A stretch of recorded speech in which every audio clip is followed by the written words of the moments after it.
Hey everyone, I'm Will, and in the video today I want to share with you some tips for photographing trees and forests. You can check out the link below as well for some of the raw files that we're going to capture today as we head out into the field. Alright, let's go.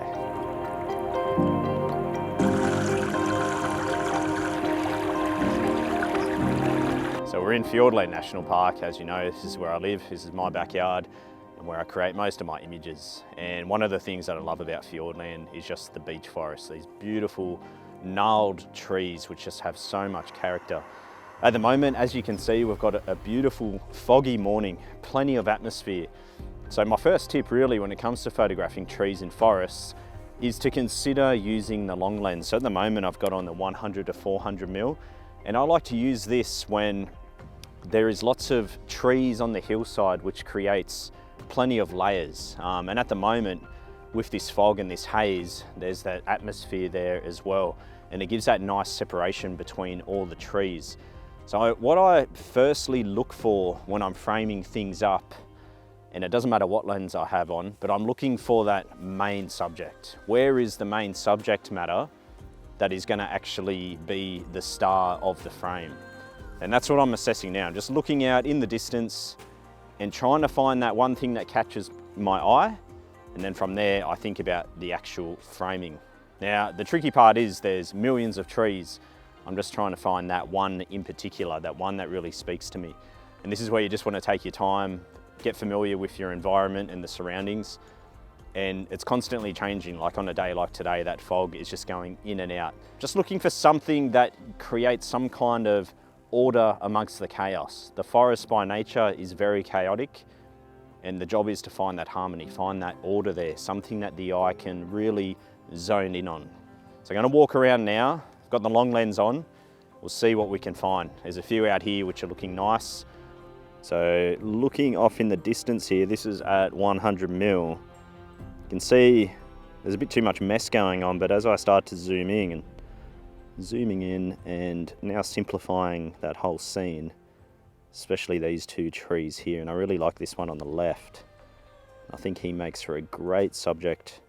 Got that fog behind which really separates the foreground from the background, and I think that tree just makes for a good subject matter by itself there.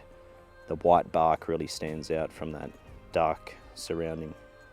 One of the other things that you can play around with is doing some intentional camera movement, or ICM. Works really well with forest scenes, particularly when you've got a lot of big vertical trees there. And what you're doing is framing up the scene, tilting downwards to get out of the frame, and then start to, typically I like to go from down to up, and doing a semi-slow shutter and blurring the image. Now, it is a bit of a delicate balance between what looks good and what looks just horribly wrong. That's where the shutter speed in conjunction with your movement is really going to come into play. So what I'm doing at the moment here is framing up this background, and I want to be on a shutter speed, I find about 1/3 of a second, 1/4 of a second, 1/5, somewhere around that ballpark. And I'm just framing things up. Once I find the frame, like I said, I'm tilting down to get out of that composition. I'm half pressing my shutter to lock in the focus, and then I start moving and shoot.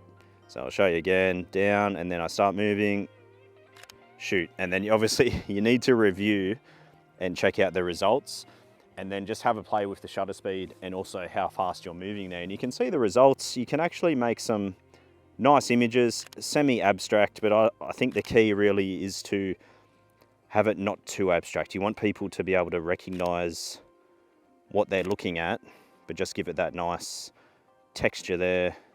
And I tell you what, it can actually drive you crazy trying to get the result. But eventually, sometimes you'll either get it first go, or it could take you 100 goes. But when you get the result you're after, I think it just gives a beautiful, almost like a watercolor type effect. But you got to have the right type of forest. You don't want lots of branches that are going left and right, because that movement will get too messy. So over in that direction, like I said, there's just a lot of big vertical trunks that are coming up. And that's what I typically find works well for these types of shots. Well, that was using the long lens. Now I want to show you how to shoot forest scenes using the wide angle. We're going to get away from this location because everything is so far away. The wide angle is only going to emphasize the foreground, which is not what we want to do. The wide angle is great for when you're within the forest.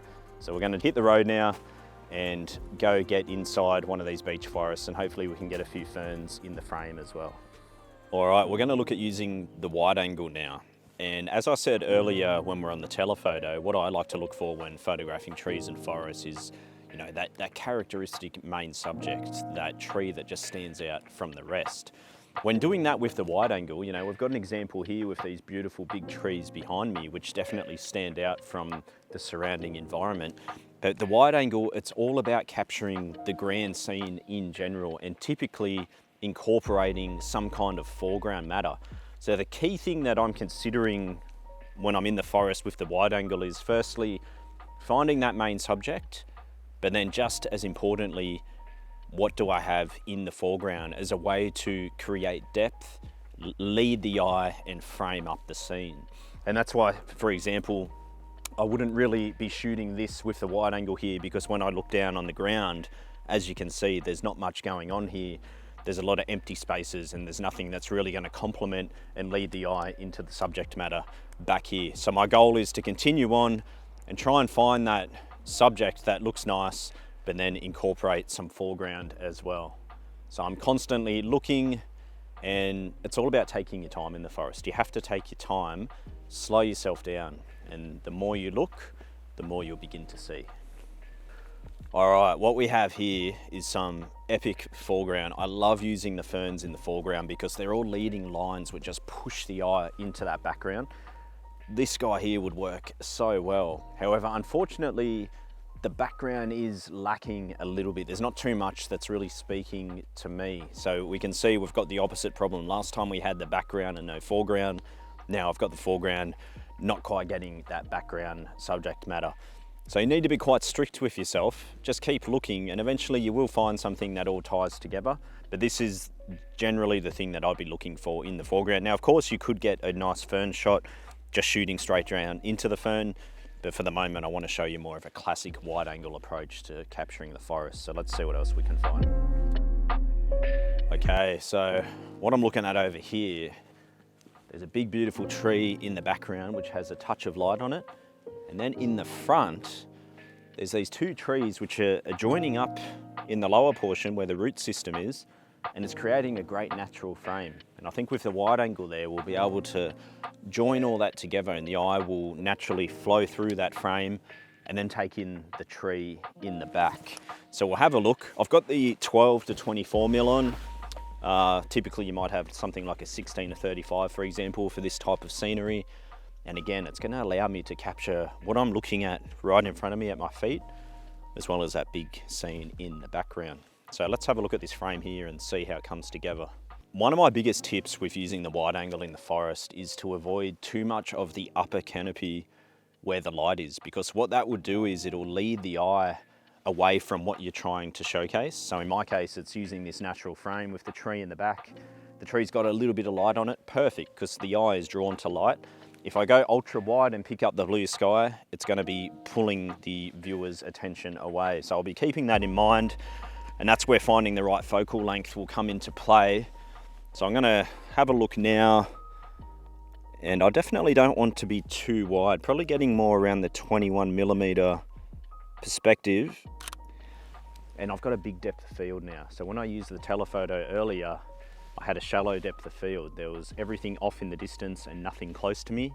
Now I've got something near to me as well as something far away, so I need to close down that f-stop. So I'm going to be sitting around the f11 range, and that will typically get me sharp all the way through. Thankfully it is bright enough so I don't have to worry about boosting the ISO or being too slow on the shutter speed. So I'm just sitting now at f11, 1/6 of a second, and I'm purposely getting a little bit of the sky there and the light in the upper portion, just as a way to also draw the eye through the scene, because we have a lot of darks in this one. There's dark everywhere, so I'm making sure that light source is in the background, and that should help guide the eye. So when you're using the wide angle, you want to find the main subject, some kind of framing or foreground matter to push the eye into that background, and then utilize dark and light. Darker edges have light in the background, and then the eye should just flow all the way through. All right, so I'm just framing up the final shot now. Another thing to keep in mind is how low you are, how high and low. That you don't want to get so low that the foreground is now just jutting straight into the background. You want to have a bit of separation. So I found the height that I like. Now framing it up, I've just tweaked the settings here and I'm now sitting at ISO 200, and I don't mind being at 200. Typically I'm either at 100 or 200 because we're going to get that clean image quality. And F11 for the depth of field and 1/6 of a second, and I'm nice and steady obviously at that shutter speed. And then last thing I do is check it sharp and it's good to go. So another thing that's caught my eye and something you can keep in mind when you're using the wide angle, you know, I mentioned about having light in the background. It's going to really pull the eye in. If you have a clear day like I do today, we've got the sun that's coming in and out of the forest. So you can always incorporate a Sunstar if that's your thing. Now I've got to admit, you know, I've done my fair share of Sunstars over the years. Sometimes, especially these days, I find them a little obnoxious. They can be a bit demanding, look a little bit, I don't know, a bit cheap and tacky if they're too big. But a subtle Sunstar can be quite nice. And again, it's just a nice way to pull the eye into the frame. The eye will always be drawn to that. What I like to do is use a tree to block the light, and you're just going to move yourself left and right until you have that sun just break around the tree. That's where you'll get the good star. And a narrow aperture does help as well. You're going to get more points on the star, so f13, 14, 16, etc. So an example that we could try right now is we've got these ferns right here, there's trees in the back, and then that backlight. You know, I love backlight, whether we're getting a Sunstar or not. Just having that backlight really creates a sense of drama and mystery. Having this fern here, it doesn't have too much light on it, which is great because that would be distracting. So I've got the fern in the foreground. There's a few trees in the background. Admittedly, this is not the best composition, but it's just a bit of an example for you. So I'd show you how I would potentially frame this up. There's a path there as well, leading the eye through the frame. So I'm just going to go to F16, and I move myself left and right until that star comes through at the size that I like. You know, I don't want it too big, but I still want it to obviously be noticeable in the frame there. So if you're not getting a big enough Sunstar, you might not have enough light coming in. You need to have more or less unrestricted sunlight coming through the frame. If it's blocked by a bit of cloud or something, it'll be very weak and diffused and you won't get that nice burst of light. So you can see here, looking at those still shots, the ferns do their job pushing the eye into the background, and then, like I said, the eye will be drawn to light straight into that center part. And typically I'd put the Sunstar, not necessarily dead center, but somewhere around that centralized area, and the eye should hopefully just drift on through the frame. For this scene here, there's probably a bit too much light for my liking around the foreground and the left-hand side there. But at least you get the idea of how you can incorporate a Sunstar into your forest scenes. It can definitely be a nice touch and a bit of warmth in a relatively cold environment.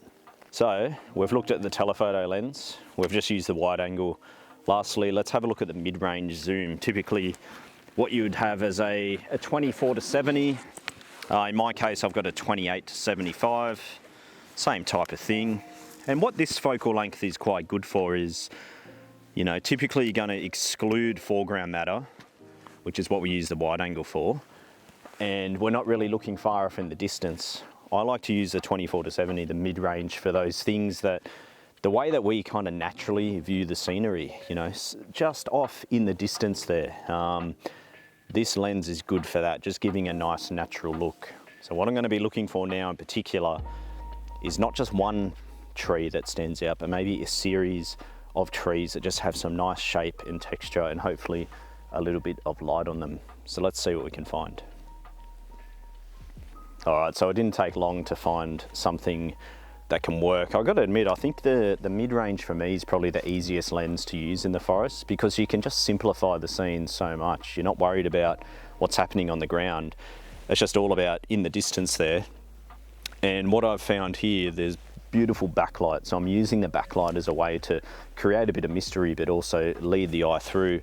And there's just a series of different trees. It's all about the depth, right? We've got these different shapes and sizes, and I'm zooming right in at 75 mil and purposely either blocking the sun completely or allowing a little bit of a Sunstar to creep in as well, which is quite interesting and gives a nice effect. So going up higher will give me the sun in the frame, otherwise going down lower and just incorporating, getting all that beautiful moss on the trees. This lens for me, it's all about the finer details in the environment. So just enjoying the textures, the moss and those types of things. And of course that beautiful edge lighting that we get in certain areas too. Now, if you come out on a day where there's no sun, it doesn't really matter at all anyway, because all the different colors that you can get in the forest and those textures are still going to be there.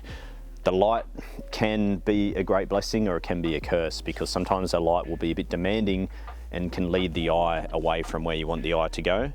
But if you use it strategically like I am here, it's just a nice little complement to the image. So zooming in, and it's a little bit brighter, thankfully, so it's allowing me to still sit around f11, about 20th of a second, ISO 200.